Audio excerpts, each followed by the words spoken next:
हुरैरा पाक रावी के रसूल करीम सल्लल्लाहु अलैहि वसल्लम ने फरमाया, जनाजे के ले जाने में जल्दी करो, इसलिए अगर वो नेक आदमी का जनाजा है तो खैर की मंजिल की तरफ जल्दी पहुंचा दो, और किसी बदकार का जनाजा है तो उसके बुरे अमाल को अपनी गर्दन से जल्द उतार दो। जनाजे के हकाम में हमारे यहाँ ताखीरें की जाती हैं। अब मैयत फौत हो चुकी है, हालांकि इस्लाम का हुक्म यह है कि जहां इंसान का विसाल हो जाए, जिस जगह पे उसका विसाल हो जाए, उससे करीब तर कब्रिस्तान में जल्दी से जल्दी दफन कर दिया जाए। हुक्म शरा भी ये है, इस्लाम का हुक्म भी ये है। मगर हमारे यहाँ इंसान फौत होता है, उसको घंटों नहीं दिनों तक अब रखने का रिवाज चला गया है। आज फौत हुआ, कल जनाजा करा रहे हैं, जानबूझ के। हालांकि इस्लाम के अंदर हुक्म यह है कि इतनी देर मैयत को रखो जितनी देर में उसके गुस्ल, कफन और दफन का इंतजाम हो जाए, यानी उसकी कब्र की तैयारी में जितनी देर लगे, और तुम अपने गुस्ल और कफन का इंतजाम उतनी देर में कर लो, और उसका जनाजा। अब जनाजे के लिए इंतजार हो रहा है, फुलां लंदन से चला है, फुलां जगह से चला है, फुलां कराची से चला है, फुलां पिशावर से चला हुआ है। जनाब, उसके बगैर जनाजा तो नहीं हो सकता। इस्लाम का, शरीयत का इससे कोई ताल्लुक नहीं, कोई लेना देना नहीं। भाई, जनाजे में उसके वारिसों का होना जरूरी है बस, और वो भी अगर इजाजत दे दें, दूर हो, कि भाई जनाजा करा दें,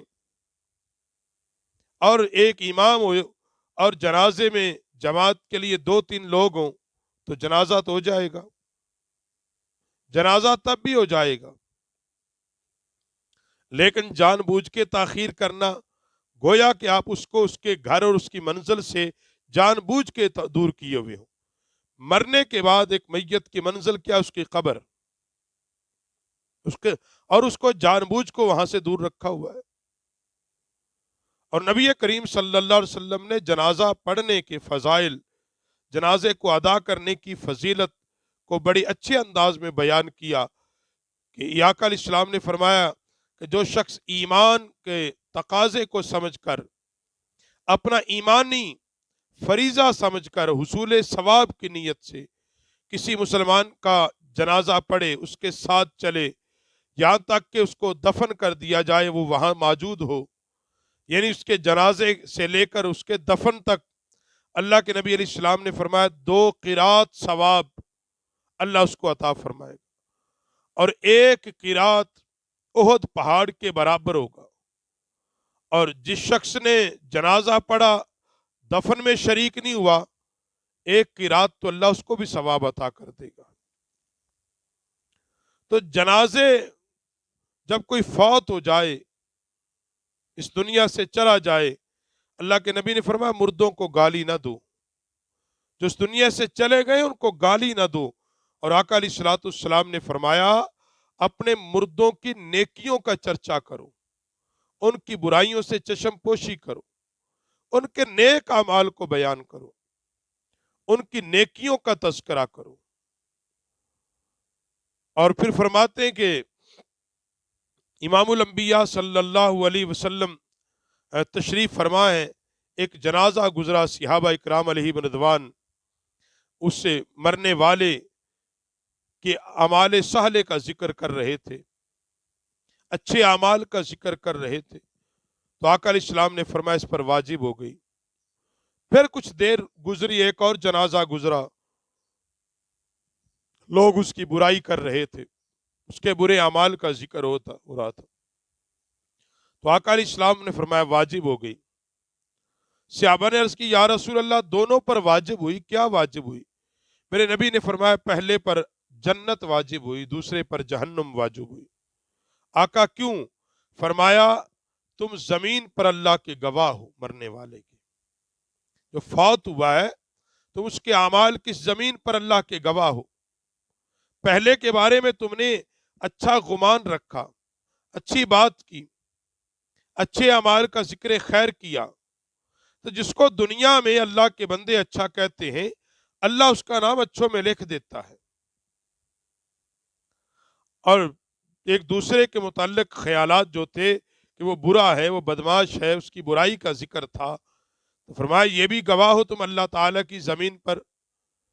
اور حضرت شیخ عبدالحق محدث دہلوی رحمۃ اللہ علیہ نے فرمایا کہ اچھائی اور برائی کی تعریف کا مطلب یہ نہیں ہے کہ اوپر اوپر سے کریں، جی چلو مر گیا ہے، نہیں جی چنگا ہوندا سی، نہیں، حقیقتاً اس کے اندر وہ اعمال ہوں، یعنی اس کی اچھائی وہ اہل تقوی ہو، نماز پڑھنے والا ہو، خشیت الہی والا ہو، اللہ سے ڈرنے والا ہو، حیا دار ہو، شریعت اسلام پر چلنے والا ہو، حقیقتاً ہو، اور اس کی جو تعریف کرنے والے بھی وہ دل سے اور حقیقت کے ساتھ کرتے ہوں، نہ کہ بس ہمیں لوگوں کے سامنے دل رکھنے کے لیے۔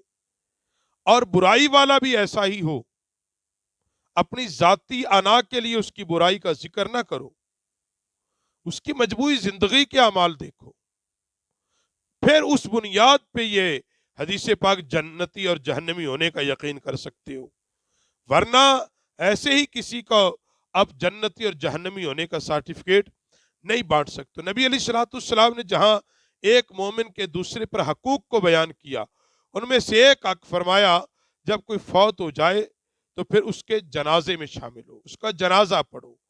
تو جنازے میں شامل ہونا، جنازے کو جلدی ادا کرنا، نبی علیہ السلام نے جن چیزوں کو جلدی ادا کرنے کا حکم دیا ان میں سے ایک چیز، کوئی فوت ہو جائے اس کے جنازے میں جلدی کرو۔